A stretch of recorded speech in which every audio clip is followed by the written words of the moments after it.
Hello friends, এগিয়ে চলো 2.0-তে সকলকেই স্বাগত। আর আজ আমরা আলোচনা করব এনটিপিসি প্রিভিয়াস ইয়ার্স এর কোশ্চেন নিয়ে।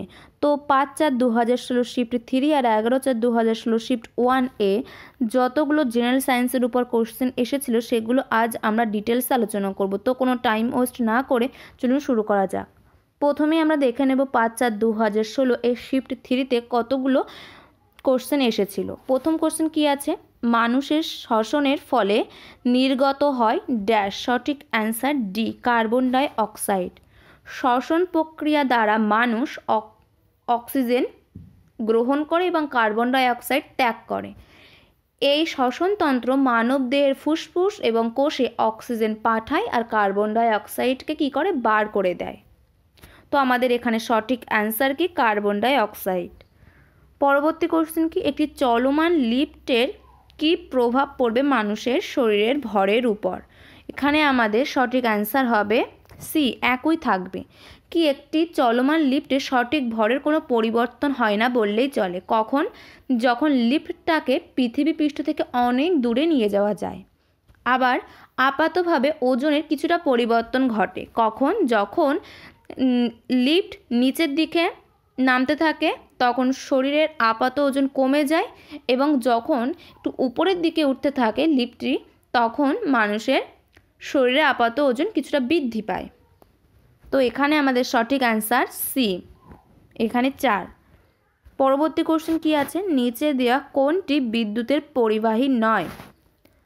সঠিক অ্যান্সার হবে এ, এখানে 2। এখানে বাকি 3টি অপশান দেখতে পাচ্ছি অ্যালুমিনিয়াম, নিকেল আর টাংস্টেন। এই 3টির প্রত্যেকটি হচ্ছে ধাতু। তো ধাতু মানে বিদ্যুৎ পরিবাহী। তো এখানে আমাদের সঠিক অ্যান্সার কি? Porcelain, option number A. পরবর্তী কোশ্চেন কি? নিচে দেওয়া কোন অসুখটি হার্টের সঙ্গে সম্বন্ধিত নয়? সঠিক অ্যান্সার সি, ডিপথেরিয়া। ডিপথেরিয়া হচ্ছে একটি সংক্রামক। এটি সরাসরি মানুষের ছোঁয়ায় কিংবা বাতাসের মাধ্যমে ছড়িয়ে পড়ে। আর এই সংক্রমণের কারণে নাক বা গলার মিউকাস মেমব্রেন ক্ষতিগ্রস্ত হয়। তো 23-এর আমাদের সঠিক অ্যান্সার কি? C, diphtheria. পরবর্তী কোশ্চেন কি? নিচে দেওয়া কোনটি একটি অ্যালকালাইন নয়? সঠিক অ্যান্সার হবে সালফার। এখানে লিথিয়াম, পটাশিয়াম আর সোডিয়াম এরা হচ্ছে অ্যালকালি মেটা। কি? অ্যালকালি মেটা। এরা পিরিয়ডিক টেবিলের গ্রুপ 1-এর উপাদান।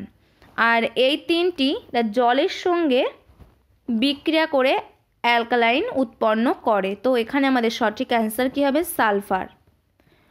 51-তে কি বলেছে? ইনফ্রারেড রে হচ্ছে সঠিক অ্যান্সার কি?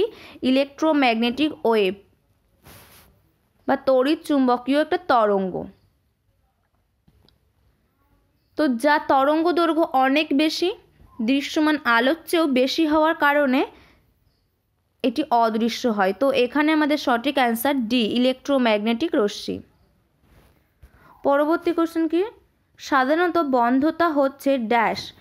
অপশন নাম্বার এ, সঠিক অ্যান্সার একটি জিন ঘটিত অসুখ। কি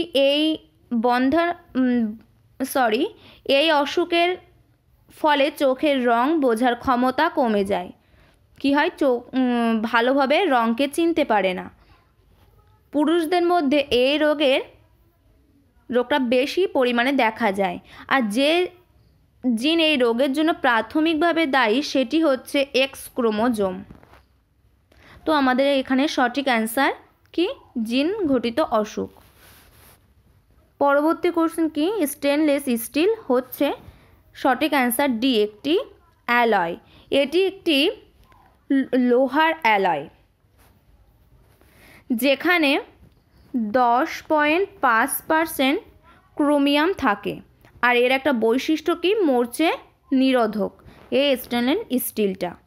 আর এর ব্যবহারও আছে কি? বাসনপত্র বা অন্যান্য দ্রব্যাদি তৈরি করতে এটি ব্যবহার করা হয়। তো আমাদের সঠিক অ্যান্সার ডি, এখানে 3। পরবর্তী কোশ্চেন কি? মুখ থেকে পায়ু পর্যন্ত একজন প্রাপ্তবয়স্ক মানুষের পরিপাক তন্ত্রের দৈর্ঘ্য কত? সঠিক অ্যান্সার হবে ডি 9 মিটার। 9 মিটার বা 30 ফুট। পরবর্তী কোশ্চেন কি, গান পাউডারে মূলত থাকে, সঠিক অ্যান্সার হচ্ছে পটাশিয়াম নাইট্রেট। গান পাউডারে আর কী কী থাকে, সালফার থাকে আর চারকোল থাকে। এই সালফার আর চারকোল জ্বালানির কাজ করে, আর এই পটাশিয়াম নাইট্রেট অক্সিডাইজার হিসেবে কাজ করে। তো আমাদের এখানে সঠিক অ্যান্সার বি। পরবর্তী কোশ্চেন কি আছে, পরবর্তীতে আমরা চলে যাই 11/4/2016 শিফট 1 এর কোশ্চেনে। প্রথম কোশ্চেন কি আছে, এক্স রে যা এখন বহুল ব্যবহার হয় রোগ নির্ণয় করতে, তা আবিষ্কারক হলেন, সঠিক অ্যান্সার উইলহেম রন্টগেন। তিনি আবিষ্কার করেন 1895 সালে, আর এই আবিষ্কারের জন্য তাকে পদার্থবিদ্যায় নোবেল পুরস্কার দেওয়া হয় 1901 সালে। তিনি নোবেল পুরস্কার পান এই আবিষ্কারের জন্য। পরবর্তী কোশ্চেন কি আছে, শুকনো ফল যেমন কিশমিশ জলে ডুবিয়ে রাখলে তা স্ফীত হয়ে ওঠে, এই ঘটনার বৈজ্ঞানিক ব্যাখ্যা কী? সঠিক অ্যান্সার হচ্ছে অপশন নাম্বার এ, অসমোসিস।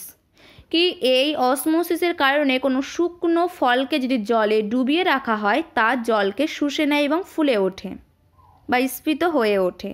তো এখানে আমাদের সঠিক অ্যান্সার এ, অসমোসিস। পরবর্তী কোশ্চেন, প্রথম গ্যাসোলিন চালিত গাড়ি তৈরি করেছেন, সঠিক অ্যান্সার বি, কার্ল বেঞ্জ।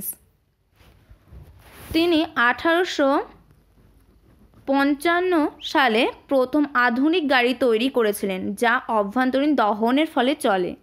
এছাড়া তিনি 3 আর 4 চাকা বিশিষ্ট গাড়িও তৈরি করেন এবং পরবর্তীতে তিনি প্রথম রেসিং কার তৈরি করেন 1899 সালে।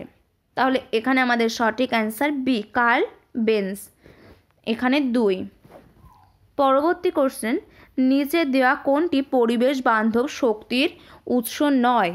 এখানে সঠিক অ্যান্সার তাপবিদ্যুৎ।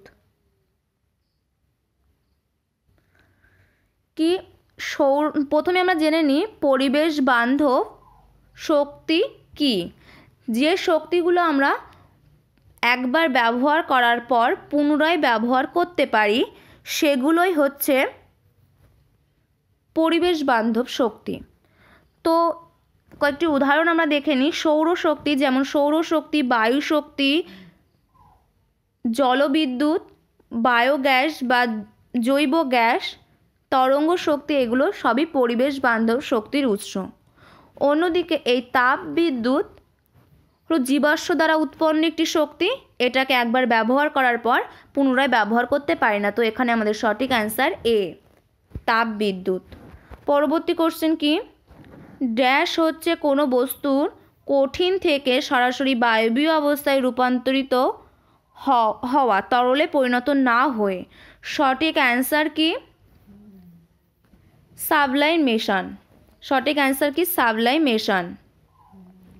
এই সাবলাইমেশনের মাধ্যমে কোনো কঠিন পদার্থ সরাসরি বায়বীয় অবস্থায় পরিণত হয়, তরলে পরিণত না হয়েও। এর একটা উদাহরণ দিই, যেমন ন্যাপথলিন বা কর্পূর যখন খোলা বাতাসে রেখে দেওয়া হয় তখন সেটা আস্তে আস্তে উবে যায়, অর্থাৎ কঠিন থেকে সরাসরি গ্যাসে পরিণত হয়, তরলে কিন্তু পরিণত হয় না। তো এখানে আমাদের সঠিক অ্যান্সার কি, সাবলাইমেশন। পরবর্তী কোশ্চেন কি, তারাদের ঝিকমিক করার পেছনে সঠিক তত্ত্বটি হলো, সঠিক answer A, option number A, বায়ুমণ্ডলে বিভিন্ন স্তরে রিফ্র্যাক্টিভ ইন্ডেক্স ক্রমাগত বদলাতে থাকে। তো এর ফলে কি হয়, তারার আলোর গতিপথও বদলাতে থাকে এবং আমাদের চোখে যে রশ্মি তারা থেকে এসে পৌঁছায় সেটাও বদলাতে থাকে ক্রমশ, আর তখনই তারারা ঝিকমিক করছে বলে মনে হয়। পরবর্তী কোশ্চেন কি আছে, সবচেয়ে বেশি পরিমাণে যে নোবেল গ্যাসটি প্রকৃতিতে পাওয়া যায় তা হলো আর্গন। সঠিক অ্যান্সার বি। তো বায়ুমণ্ডলে নাইট্রোজেনের পরিমাণ কত? 78%, অক্সিজেনের পরিমাণ 21% আর আর্গনের পরিমাণ 0.9%। তো এছাড়া এই নোবেল গ্যাস আর্গন ছাড়াও আরও থাকে যে হিলিয়াম আর নিয়ন। তো আমাদের সঠিক অ্যান্সার হবে এখানে B, option number B argon. পরবর্তী কোশ্চেন কি, ছেলেদের ক্ষেত্রে যে অংশটি ষড়যন্ত্রের বৃদ্ধি ঘটায় থেকে কি বলে? সঠিক অ্যান্সার অ্যাডামস অ্যাপেল। কি ছেলেদের ষড়যন্ত্র গলায় দেখা যায় যাকে বলে কি অ্যাডামস অ্যাপেল। আর মেয়েদের ক্ষেত্রে এটি বাইরে থেকে বোঝা যায় না, কারণ এটি খুবই ক্ষুদ্র হয়। তো এখানে আমাদের সঠিক অ্যান্সার ডি অ্যাডামস অ্যাপেল, এখানে 2। পরবর্তী কোশ্চেন কি, 3D সিনেমা দেখার সময় বিশেষ ধরনের চশমা ব্যবহার করা হয়, কারণ সঠিক অ্যান্সার হবে এ, চশমাটি আমাদের বাঁ এবং ডান চোখে দু রকম ইমেজ দেখতে সাহায্য করে। কেননা পর্দায় দুটি ইমেজ দেখা যায় এবং চশমার কারণে একটি ইমেজ আমাদের এক চোখে পৌঁছায় এবং অন্য ইমেজটি আমাদের অন্য চোখে পৌঁছায়। তাই 3D সিনেমা দেখার সময় আমরা সিনেমা হলে বসে একটি বিশেষ ধরনের চশমা ব্যবহার করি। পরবর্তী কোশ্চেন অর্থাৎ শেষ কোশ্চেন কি, জন্ম নিয়ন্ত্রক পিলে থাকে ড্যাশ। সঠিক অ্যান্সার সি, প্রোজেস্টেরন ও ইস্ট্রোজেনের মিশ্রণ। অর্থাৎ বেশিরভাগ জন্ম নিয়ন্ত্রক পিলে এই প্রোজেস্টেরন আর হিস্ট্রোজেন এই হরমোন দুটির মিশ্রণ থাকে, যেটা ডিম্বাণুকে নিষিক্ত হতে দেয় না। তো বন্ধুরা, এই ছিল আমাদের আজকের ভিডিও। পরবর্তী ভিডিওতে আমাদের আবার দেখা হচ্ছে। Thank you, good bye. যদি ভিডিওটি ভালো লেগে থাকে তো চ্যানেলকে সাবস্ক্রাইব করে একটি লাইক করে দেবেন।